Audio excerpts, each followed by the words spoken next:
La revue de presse, Sandra Zimmerli avec un homme, on l'a dit, omniprésent, Uli Maurer. Bon, c'est vrai, c'est pas vraiment une surprise. Après sa démission hier, le ministre est en tête et en grand de pratiquement tous les journaux, romans et alémaniques. Alors je vous donne quelques titres peut-être quand même.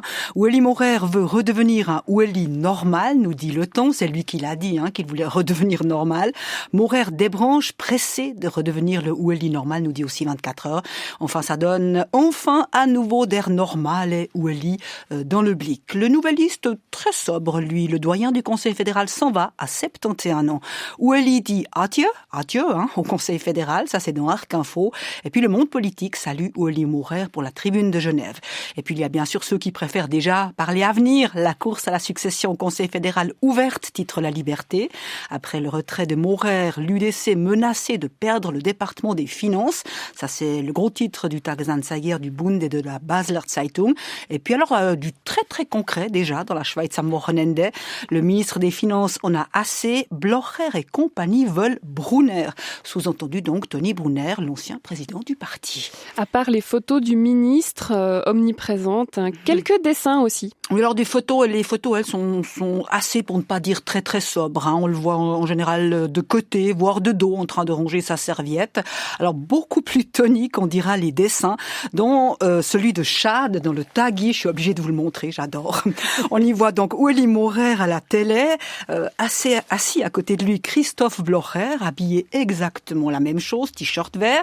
Les larmes coulent sur les joues des deux hommes, ils se tiennent la main comme ça vers le genou.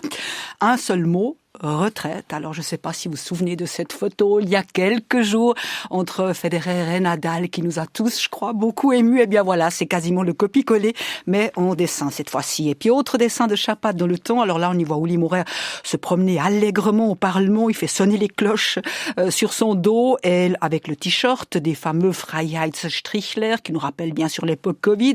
Et un des sénateurs dans la salle dit à son voisin, honnêtement, ça faisait un moment qu'il était mûr pour la retraite.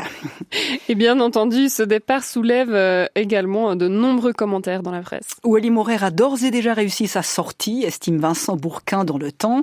Il a su créer la surprise et rester fidèle à lui-même avec quelques piques contre les médias, le monde politique, mais aussi avec respect envers les institutions. En 40 ans de carrière, il est devenu l'une des figures politiques les plus connues du pays. En Suisse alémanique, il est une véritable star, souligne l'éditorialiste. Comme il l'a rappelé, avec une certaine fausse modestie, il ne pouvait pas se déplacer dans les rues de Berne sans faire au moins 20 selfies. Enfin, et peut-être surtout, Uli Maurer a réussi là où Christoph Blocher a lourdement échoué, revêtir le costume de conseiller fédéral. Un aspect que souligne aussi Claude Ansermo de 24 heures, où Uli Maurer aura mieux résisté au temps gouvernemental que le vieux lion de la Goldküste. Et là aussi, je suis presque obligée de vous donner le titre de l'édito. Avec plaisir. Uli Maurer, casque à boulon devenu maçon. Alors ça m'a pas fait tilt tout de suite, je vous l'avoue, fallait y penser. Der Maurer, c'est bien sûr le maçon en allemand. En tout cas, cette annonce casse des briques, estime Claude Ansermo, très inspiré aujourd'hui. Je vois qu'on n'est pas à court de jeux de mots. On revient aux commentaires un peu moins imagés, toujours sur notre conseiller fédéral. Ah bah oui, quand même. Le Blick souligne aussi la différence entre Christoph Blocher. Maurer a réussi, was Blocher misslang. Et puis dans La Liberté, François Moron nous dit qu'on peut aimer ou non Uli Maurer. Force est de reconnaître qu'il fait partie d'une espèce pas si courante en Suisse, celle des vrais animaux politiques.